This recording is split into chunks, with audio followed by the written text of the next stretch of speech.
Al-Bara bin Malik Al-Ansari. Al-Bara bin Malik Al-Ansari.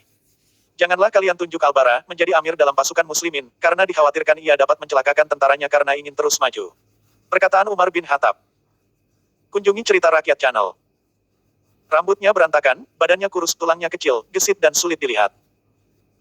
Akan tetapi meski demikian ia berhasil membunuh 100 orang musyrik dalam sekali perang, selain orang-orang yang berhasil dibunuhnya dalam perang-perang yang diikutinya bersama para pejuang.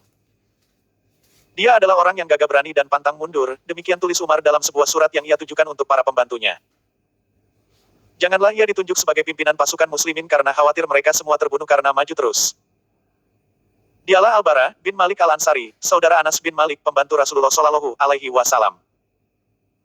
Jika aku paparkan semua kisah kepahlawanan Al-Bara bin Malik pasti akan membutuhkan banyak ruang dan halaman, karenanya aku hanya akan menceritakan satu kisah saja dari kepahlawanannya yang dapat memberikan gambaran kepadamu tentang kisah kepahlawanannya yang lain. Kunjungi cerita rakyat channel. Kisah ini dimulai saat Rasulullah Shallallahu Alaihi Wasallam wafat dan kembali ke pangkuan Tuhannya, saat beberapa kabilah Arab keluar dari agama Allah secara berbondong, seperti saat mereka masuk ke agama tersebut secara berbondong. Sehingga yang tersisa hanyalah para penduduk Mekah, Madinah, Taif dan beberapa kelompok di sana-sini yang Allah tetapkan hatinya untuk terus beriman. Kunjungi cerita rakyat channel. Abu Bakar As-Siddiq tetap tegar menghadapi fitnah yang merebak ini. Ia tegar bagai gunung kokoh yang tak bergeming. Ia menyiapkan 11 pasukan yang terdiri dari kaum Muhajirin dan Ansar. Beliau juga menyiapkan 11 panji yang masing-masing dibawa oleh panglima pasukan tadi. Ia mengutus ke-11 pasukan tadi ke seluruh penjuru Arab untuk mengembalikan mereka yang murtad kepada jalan petunjuk dan kebenaran, dan untuk menggiring orang-orang yang sesat menuju jalan yang lurus lewat sabetan pedang. Kaum murtad yang paling kuat dan banyak pasukannya adalah Bani Hanifah yang menjadi para pendukung Musailamah Al-Kadzab. Saat itu, Musailamah didukung oleh kaum dan sekutunya yang berjumlah 40.000 orang pejuang. Kebanyakan dari mereka mendukungnya karena fanatisme dan bukannya karena beriman kepadanya. Sebagian dari mereka mengatakan, aku bersaksi bahwa Musailamah adalah pembohong dan Muhammad adalah benar. Tetapi pembohong yang berasal dari suku Rabi'ah lebih kami sukai daripada orang yang benar berasal dari suku Mudar. Musailamah berhasil mengalahkan dan memukul mundur pasukan pertama kaum muslimin yang dikirimkan kepadanya di bawah komando Ikrimah bin Abi Jahal. Lalu Abu Bakar mengirimkan pasukan muslimin kedua kepada Musailamah di bawah komando Khalid bin Walid di mana pasukan tersebut dipenuhi dengan para tokoh Ansar dan Muhajirin. Salah satu dari mereka adalah Al-Bara bin Malik Al-Ansari, dan banyak lagi para patriot pemberani dari kaum muslimin. Kunjungi cerita rakyat channel. Kedua pasukan bertemu di daerah Al-Yamamah di Najd. Hanya sebentar saja maka pasukan Musailamah dan pendukungnya terlihat unggul. Bumi yang dipijak oleh pasukan muslimin terasa berguncang saat itu. Kaum muslimin mulai bergerak mundur dan terjepit. Sehingga para pendukung Musailamah dapat menyusup ke tenda induk Khalid bin Walid. Mereka mencabut tali dan tiang tenda tersebut, bahkan mereka hampir saja membunuh istri Khalid kalau saja tidak ada seorang dari pasukan muslimin yang melindunginya. Ketika itu kaum muslimin merasakan bahaya yang begitu besar. Mereka menyadari bahwa bila mereka sampai kalah oleh Musailamah maka Islam tidak akan berdiri tegak lagi dan Allah Subhanahu wa Ta'ala tidak akan pernah disembah lagi di Jazirah Arab. Khalid langsung bangkit menuju pasukannya. Ia memulai mengatur kembali pasukannya. Ia mendahulukan kaum Muhajirin di pasukan depan dan Ansar di belakang. Dan ia menempatkan orang-orang Badui di barisan tersebut.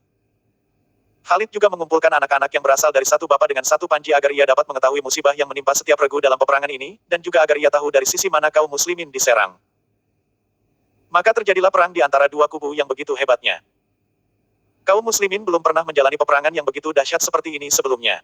Kaum Musailamah telah berdiri dengan congkaknya di medan perang seolah mereka bagai gunung yang tak bergeming dan mereka seolah tidak peduli akan banyaknya korban yang mereka terima. Dan kaum muslimin saat itu didukung oleh para pahlawan yang bila dikumpulkan dalam tulisan maka akan menjadi sebuah kisah kepahlawanan yang amat menarik. Terdapat di sana Sabit bin Qais pembawa panji Al-Ansar yang telah menyiapkan peralatan kematian, kain kafan dan menggali sendiri kuburan untuk dirinya. Ia masuk ke dalam lubang yang digalinya tersebut sehingga mencapai separuh dari betisnya. Ia berdiri tegap dalam posisinya itu. Ia berjuang mempertahankan panji kaumnya sehingga ia binasa dan menjadi syahid. Ada lagi Zaid bin Khattab saudara Umar bin Khattab yang menyeru pasukan muslimin, wahai semua manusia, gigitlah kuat-kuat geraham kalian, seranglah musuh kalian dan terus maju pantang mundur. Wahai semua manusia, demi Allah aku tidak akan berkata apapun lagi setelah ini sehingga Musailamah dapat dikalahkan atau hingga aku berjumpa Allah dan aku akan bersaksi di hadapannya. Kemudian ia mulai menyerang musuh dan terus berperang sehingga tewas. Ada juga Salim budak Abu Hujaifah yang membawa panji kaum Muhajirin. Kaumnya khawatir akan kelemahan fisik dan rasa takut yang dimilikinya, sehingga kaumnya berkata kepada Salim, kami khawatir kita akan diserang dari arahmu. Salim menjawab, jika kalian diserang musuh dari arahku, maka seburuk-buruknya penjaga Al-Quran adalah aku. Kemudian Salim menyerang para musuh Allah dengan begitu beraninya, sehingga ia tewas. Akan tetapi semua pahlawan tadi masih kalah dibandingkan kisah kepahlawanan Al-Bara bin Malik Ra. Hal itu karena saat Khalid melihat perang berkecamuk dengan begitu dahsyatnya. Ia menoleh ke arah Al-Bara bin Malik sambil berkata, seranglah mereka, wahai pemuda Ansar. Maka Al-Bara pun melihat ke arah kaumnya dan berkata, wahai kaum Ansar, janganlah salah seorang pun di antara kalian berpikir untuk kembali ke Madinah, tidak ada lagi Madinah bagi kalian setelah hari ini. Yang ada hanyalah Allah saja. Dan surga, kemudian Al-Bara dan kaumnya membawa panji mereka untuk menyerang kaum musyrikin. Dan ia terus menyerang membuka barisan lawan. Ia menebaskan pedangnya di leher para musuh Allah sehingga Musailamah dan pendukungnya terjepit. Mereka mundur ke sebuah taman yang terkenal dalam sejarah dengan sebutan Hadikatul Maut, Taman Kematian, karena banyaknya korban yang mati di hari itu. Kunjungi Cerita Rakyat Channel. Hadikatul Maut ini adalah sebuah bidang yang luas dan memiliki tembok yang tinggi. Musailamah dan ribuan tentaranya menutup gerbang-gerbang taman tersebut. Mereka semua berlindung dengan tembok-tembok tinggi yang ada di dalamnya. Dan mereka menembakkan anak panah mereka dari dalam taman tersebut sehingga anak panah tersebut bagaikan hujan yang turun dengan deras bagi kaum muslimin. Saat itu majulah sang pejuang Islam yang gagah berani bernama Al-Bara bin Malik sambil berseru, wahai kaumku, taruhlah aku di alat pelempar. Dan arahkanlah ke arah para pemanah itu. Lemparkanlah aku ke dalam taman dekat gerbangnya. Karenanya, bila aku tidak mati syahid, maka aku akan membukakan gerbang taman untuk kalian. Kunjungi Cerita Rakyat Channel.